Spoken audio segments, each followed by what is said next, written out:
اعوذ باللہ من الشیطان اللعین الرجیم بسم اللہ الرحمن الرحیم یا ایہا الذین آمنوا اذا نودی للصلاة من یوم الجمعۃ فاسعوا الی ذکر اللہ وذروا البیع۔ السلام علیکم ورحمۃ اللہ وبرکاتہ۔ فکر قرآن چینل میں تمام ناظرین کو خوش آمدید کہتا ہوں۔ روز جمعہ کے فضائل اور مناقب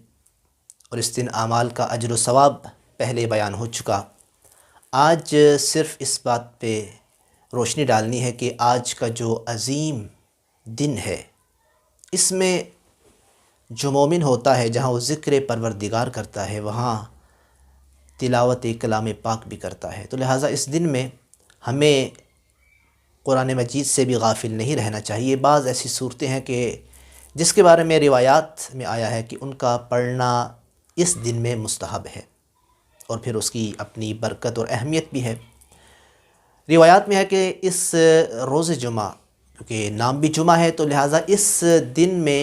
سورہ جمعہ پڑھنا مستحب ہے، اس طرح سورہ کہف پڑھنا مستحب ہے اور آیت الکرسی مستحب ہے، سورہ رحمان پڑھنا مستحب ہے۔ اور یہ خصوصیت سورہ رحمان میں ہے کہ جب سورہ رحمان پڑھیں تو ظاہر اس میں فَبِأَيِّ آلَاءِ رَبِّكُمَا تُكَذِّبَانِ، یہ جملہ بار بار آئے گا کہ اے جن و انس تم اپنے پروردگار کی کس کس نعمت کو جھٹلاؤ گے۔ تو جب یہاں آپ پہنچے تو پھر رک کر، جمعے والے دن یہ خصوصیت ہے کہ پھر رک کر آپ نے ایک جملہ کہنا ہے کہ لا بشیء من آلائک ربی اکذب، اے میرے پاک پروردگار کوئی بھی نعمت ایسی نہیں کہ جو میں نے جھٹلائی ہو۔ تو جب یہ جملہ کہیں گے تو ظاہر سی بات ہے اللہ تعالیٰ فرشتوں پر یہ حکم جاری کرے گا کہ اس کا نام لکھ لو ان بندوں میں کہ جو میری نعمتوں کا شکر ادا کرتے ہیں۔ اور پھر یہاں حضرت امام جعفر صادق علیہ السلام کا ارشاد گرامی ہے، فرمایا سورہ احقاف کی تلاوت اگر روز جمعہ میں کی جائے تو فرمایا انسان اس دنیا میں بے خوف و خطر رہتا ہے، اس دنیا میں جتنی آفات ہیں بلائیں ہیں اس سے محفوظ رہتا ہے۔ اور سورہ احقاف پڑھنے والا جس طرح دنیا میں بے خوف و خطر رہتا ہے، اس طرح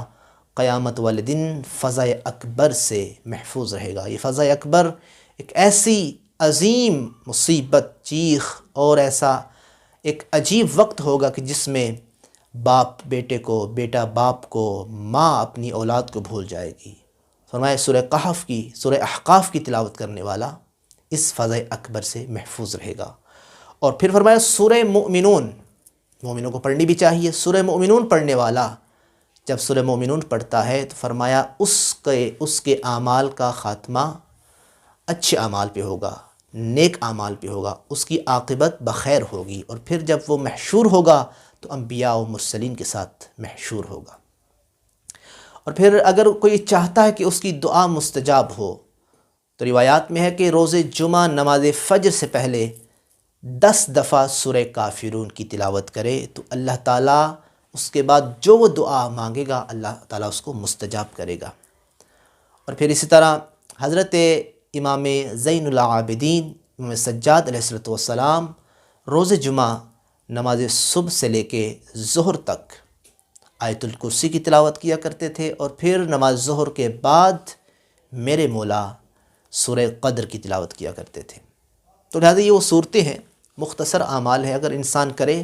تو اس میں ایک روحانیت، معنویت آتی ہے، اللہ تعالیٰ اس سے راضی ہوتا ہے، اور وہ دنیا کی کئی ایسی مصیبتیں ہیں کہ جو اس کو پتہ نہیں ہوتا وہ آ سکتی ہیں، لیکن جب وہ یہ صورتیں ان کا سہارا لیتا ہے، ان کو پڑھتا ہے، کلام الہی کے ساتھ متصل رہتا ہے تو اللہ تعالیٰ پھر اس کی حفاظت کرتا ہے۔ خدا سے دعا کرتے ہیں کہ اللہ تعالیٰ ہمیں روز جمعہ کی ان عظیم عبادات کو بجا لانے کی توفیق عنایت فرمائے۔ والسلام ورحمۃ اللہ وبرکاتہ۔